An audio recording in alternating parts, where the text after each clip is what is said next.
Hello, this is the Watchdog, and welcome back to Fun with Watches. If watches weren't fun, you'd only need one. Today we're going to review the Parnsrpe homage to a Vacheron Constantin overseas. And since there's no reference number, I'm just going to call it the International, since that seems to be a synonym of overseas.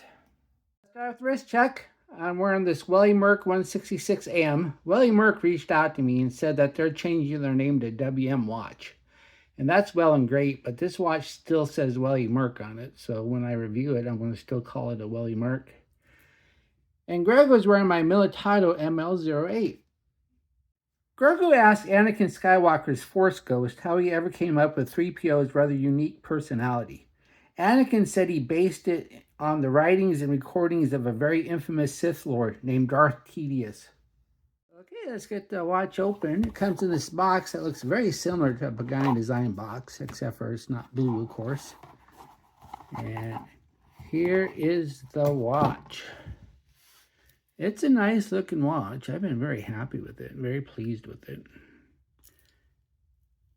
And it does look a lot like a Vacheron Constantin overseas, which is the point. It even has this bracelet with the unique design there of the overseas. So I think they did a good job as far as homaging goes.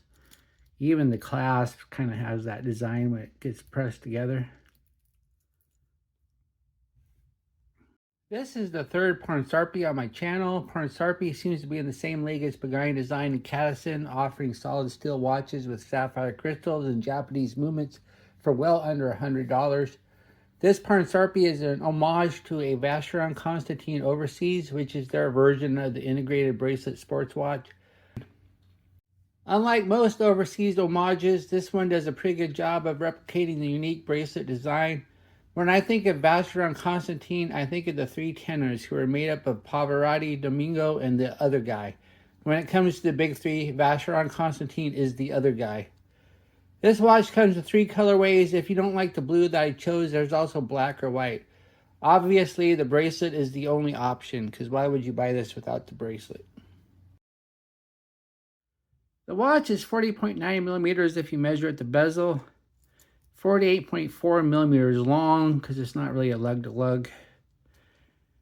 It's 12.1 millimeters thick, so that's not bad for an NH35.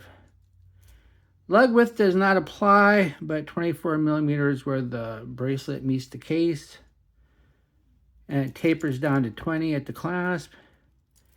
And it weighs 161 grams on the supplied bracelet with 1 link removed. So yes, it's fairly heavy. And yes, I only removed 1 link. So I wish there was more links to remove. Then we have the bezel. Once again, this is supposed to look like a Vacheron Constantin overseas, and so it has a bezel that looks like one. It's got these slots in it. Then we have the dial. The dial has a Rehat chapter ring with minute markers and minute counters, and then it has an inner minute counters. So this is how the Vacheron Constantin does it. So Parnsrpe is just kind of following suit.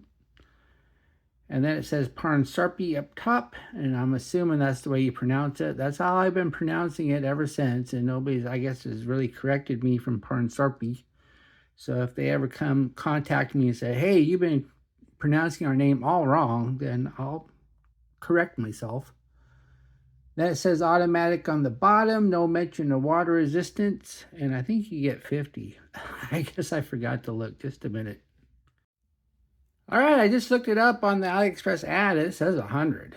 So, in fact, I've had other Parnsrpes that were actually dive style watches, and they only had 50, which is why I only assumed 50. But they claim 100, but I guess it doesn't matter, because this isn't an actual dive watch. You're never going to need 100 meters of water resistance, so 50 is always enough for swimming. So you should be able to swim with this regardless.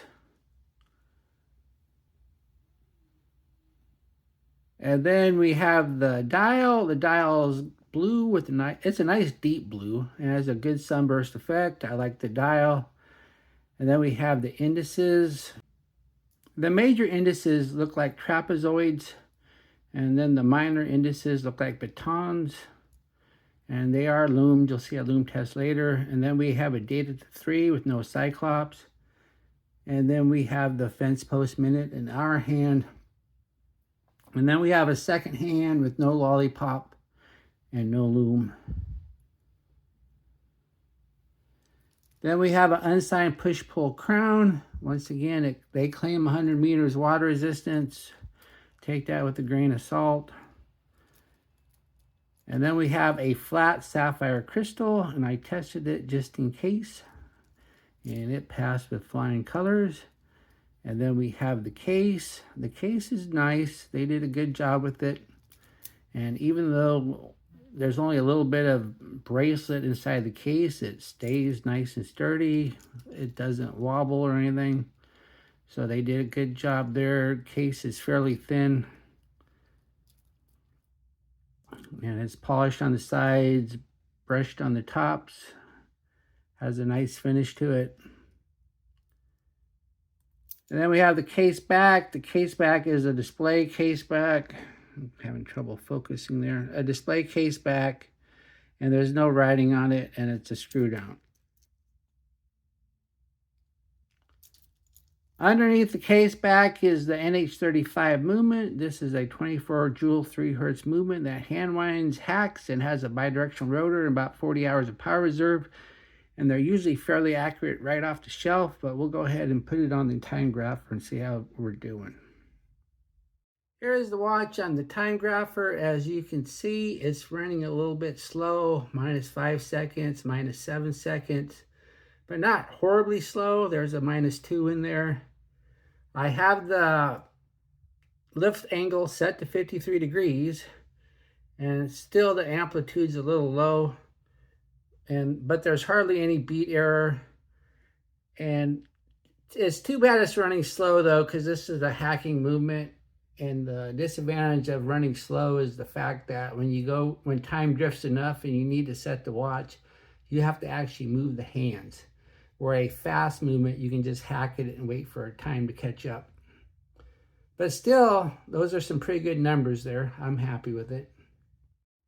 And then we have the bracelet. The bracelet's integrated, and as you can see, we have a pretty small slot here.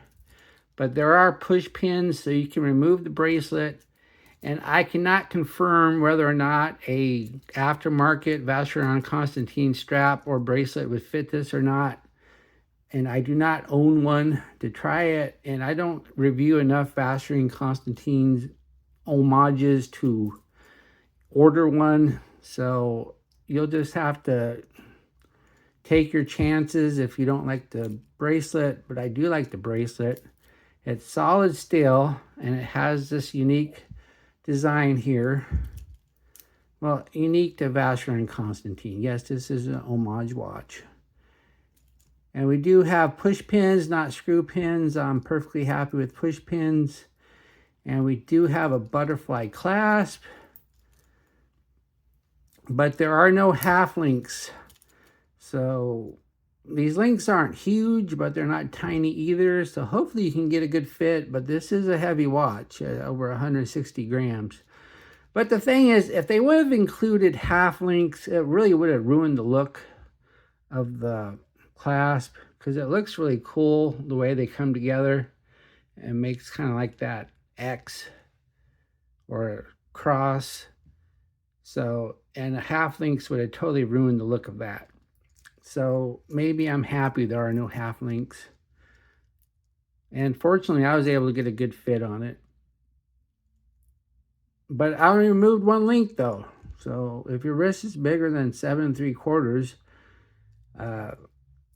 it's going to be hard to get more links. I guess you can ask the store who sells these if they'll include some more. I don't know if they will or not, because this isn't a high-end watch. Kind of like, it's not a San Martin or something where you know for a fact they would add extra links. And of course, you could buy 2 of them and rob the links off of one, but that's fine when it's a $15 watch. But this is not a $15 watch. It's going for about $70 right now, so that's a lot of money to spend $140 on 2 watches just so you can steal the links off of one. Here's the watch on my 7.5-inch wrist. That looks nice. That wears nice. It's a big, heavy watch, but it's very even. There's a lot of weight in the bracelet, so it's not top heavy at all. So it wears a little bit nicer than it should, considering how big it is. And even though there's no half links, I just happen to get the perfect fit.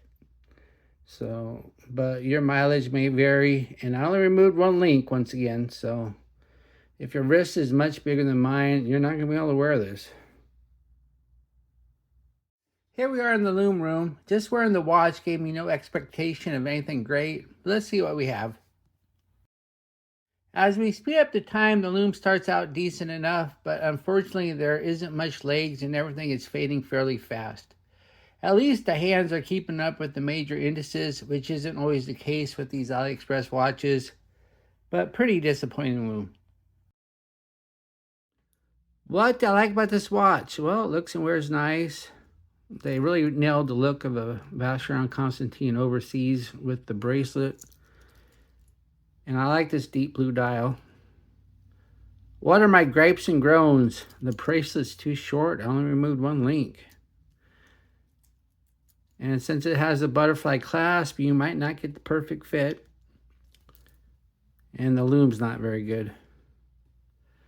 Do I recommend this watch? Sure. As long as your wrist isn't bigger than 7 3/4, I really enjoyed wearing and reviewing this watch, and it's one of the better overseas homages out there for the money.